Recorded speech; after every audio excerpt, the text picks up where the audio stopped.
पहला सवाल जो है मैं शहजाद साहब आपके सामने रखना चाहूंगी। सर, हम जानते हैं कि आज के जो इजलास है ये तकरीबन 6.25 घंटे तक जारी रहा, एक तवील इजलास था, लेकिन इसके बाद जो हमने देखा वो एक बहुत ही मुख्तसर सा एलामिया जो है वो सामने आया, जिसमें दहशतगर्दी की हर शक्ल को खत्म किया जाएगा, इस बात पर जोर दिया गया। क्या हम ये समझें कि ये जो मुख्तसर एलामिया है ये किसी नए ऑपरेशन की तमहीद है? सर, बिस्मिल्लाहिर्रहमानिर्रहीम। बहुत शुक्रिया आसमा। देखिए, जहाँ तक मेरी सोच है वो तो ये है कि अस्करी क़यादत ने ऑपरेशन का फैसला कर लिया है और ऑपरेशन होकर रहेगा। अच्छा, अब उसके लिए जो दरकार कौमी इत्तफाक़ राय है ये उसके हवाले से एक कोशिश थी, लेकिन मैं अनफॉर्चुनेटली इस बात से मुतमिन नहीं हूं कि जो कोशिश की गई वो कोई उस तरह से ये रिजल्ट ला सकती थी कि जिसके तहत तमाम लोग जो है इसमें शिरकत करते हैं। देखिए, कौमों की जिंदगी में कुछ फैसले बहुत मुश्किल हुआ करते हैं। मसलन नौशाद साहब और मेरा ख्याल में भट्टी साहब भी किसी हद तक मुझे इस हवाले से थोड़ा सा बेल आउट करेंगे। आपने 1973 का जब आइन बनाना था तो आपने उसके लिए अक्रॉस द बोर्ड जाके सब लोगों को ऑन बोर्ड लिया, सबके साथ नेगोशिएशन की, सबको उस मुत्तफिका आइन के लिए, और उस पर भी कहते हैं कि एक आदमी का दस्तखत मौजूद नहीं है, तो आपने वो 1973 का एक आइन जो है वो बनाया।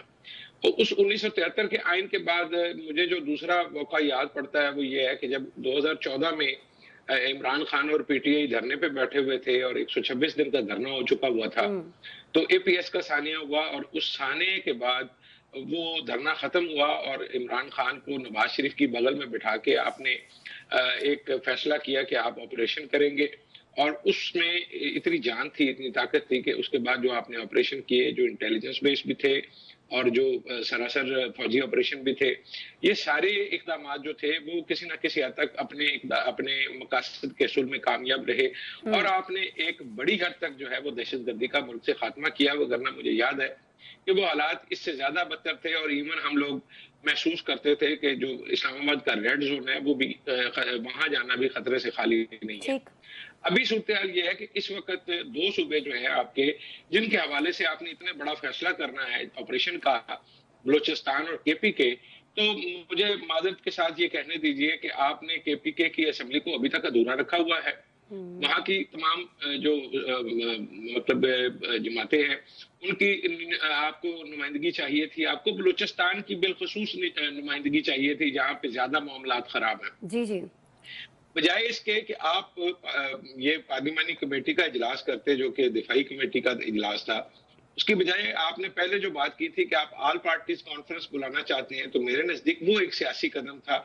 कुछ चीजें ऐसी हैं जो अगर आप समझते हैं कि पार्लियामेंट आपकी उस तरह से चीजों को डिलीवर कर पा रही है, तो मेरा ख्याल है फिर आपको ऑल पार्टीज कॉन्फ्रेंस की भी जरूरत नहीं थी और शायद फिर हालात इस हद तक खराब भी ना होते कि जिसके बाद आपको सब लोगों को बिठाने की, एक जगह पर इकट्ठा करने की और इत्तेफाक राय हासिल करने की जरूरत महसूस होती।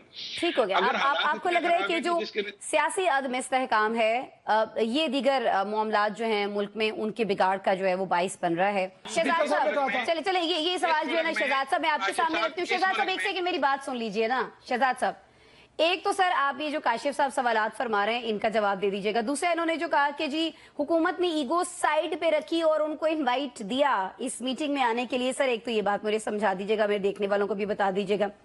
दूसरा, जब जलसे रुकवाने होते हैं, अपनी हुकूमत के खिलाफ होने वाला एहतजाज रुकवाना होता है, तब तो आप मीटिंग्स करवा देते हैं, तब तो आप वफ्द भेज देते हैं, और जब इतना बड़ा एक मामला हो कौमी सलामती को लेकर, उससे पहले आप अड़ जाते हैं कि जी हम नहीं कराते मीटिंग। शहजाद साहब, अच्छा, आसमा, काशिफ की सारी आर्गूमेंट से जो मैं समझ पाया हूं कि इस मुल्क में एक तो आइन सुप्रीम है, एक सुप्रीम कोर्ट सुप्रीम है और एक पार्लियामेंट जो है वो सुप्रीम है। रह गए अवाम एक थर्ड क्लास एक मखलूक है इस जमीन पर रेंगने वाली। आप कह दीजिए ये सुप्रीम नहीं है, आपकी राय है, आप कह दें ये सुप्रीम नहीं है। मैं काशिफ आपकी, अब मेरी बात पूरी होने दीजिए, मैं आपकी बात के दरमियान में नहीं बोला हूं तो मेहरबानी कीजिए। बोल रहे थे सर, वो माइक आपकी आवाज नहीं बोलते ही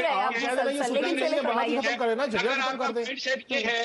अगर आपका माइंड सेट ये है कि आपने एहसान किया है, कोई इन्विटेशन बिल्कुल हुकूमत एहसान करती है, भाई बिल्कुल हुकूमत एहसान किया करती है। मैं आपकी वैसे काशिफ साहब इस बात से एग्री नहीं करती करती है। अब अगर आपको मसला नहीं है तो फिर आपने क्यों इनविटेशन? सर मुझे एक बात समझा दें फारूकी साहब, 14 लोगों की फहरिस्त किसके कहने पे चलिए गई? सर जी, ये वो सवाल है ना जो भी आप कर चुके हैं, आपको जवाब तो देना लोगों है। की काशिफ साहब मेरा ख्याल है आप आसमा काशिफ के साथ बैठ के बात कर लें। नहीं, शहजाद साहब मैंने उनसे रिक्वेस्ट की है कि उनके सवाल आ गए, अब आपको जवाब देने का मौका दें, प्लीज आप कंटिन्यू कीजिएगा। नहीं, वो जीत गए, मैंने इनका हाथ खड़ा कर दिया, बस ठीक है। मैं तो वैसे भी काशिफ भाई का मुरीद हूँ, इनके पीछे पीछे चलता हूँ, तो मैं ऑन एयर आज अपनी शिकस्त का एतराफ करता हूँ कि जो इन्होंने कह दिया बस ठीक है। अब मैं इसका क्या जवाब दूं कि वो बात ही नहीं करने दे रहे, मैं क्या करूं? गुजारिश ये है कि अगर हुकूमत जो है उसकी जिम्मेदारी ये होती है कि वो टेम्परेचर डाउन करती है, अपोजिशन को हमेशा ये सूट करता है कि वो टेम्परेचर को ऊपर लेके जाए। अगर हुकूमत ये समझती है कि टेम्परेचर डाउन करना उसकी जिम्मेदारी नहीं है, मैं समझता हूँ कि पीटीआई जो है वो एक इंतहाई फजूल जमात है जिसके अंदर एहसास जिम्मेदारी बिल्कुल नहीं है। आप उनको छोड़ दें, फिर आप उनका नाम लेके उनके ऊपर तनकीद करें। आपने इमरान खान को या पीटीआई को किसने बनाया? मैंने बनाया, काशिफ रफीक ने बनाया, नौशाद साहब ने बनाया, उस्मान भट्टी ने बनाया? नहीं बनाया। जिन्होंने ये पीटीआई की गुब्बारे में हवा भरी, उन्होंने इमरान खान को बतौर लीडर जो है इतना बड़ा कर दिया कि आज वो सबसे बड़ा हो गया है और वो आपकी बात सुनने को तैयार नहीं है। और उसके बाद आप लोगों से ये तवक्को रखते हैं कि आप जो कहते हैं वो मानते जाएं। और भाई जिस तरीके से आपने जितना टाइम लगाकर उसको बनाया है, उसको गिराने में भी आपको टाइम लगेगा। ये नहीं हो सकता कि आज आप कहें कि आज ये आपका लीडर है। ठीक हो गया Shahzad sahab, I am really sorry Shahzad sahab. निकाली है, शहजाद साहब ठीक नहीं है, नया लीडर ले आते।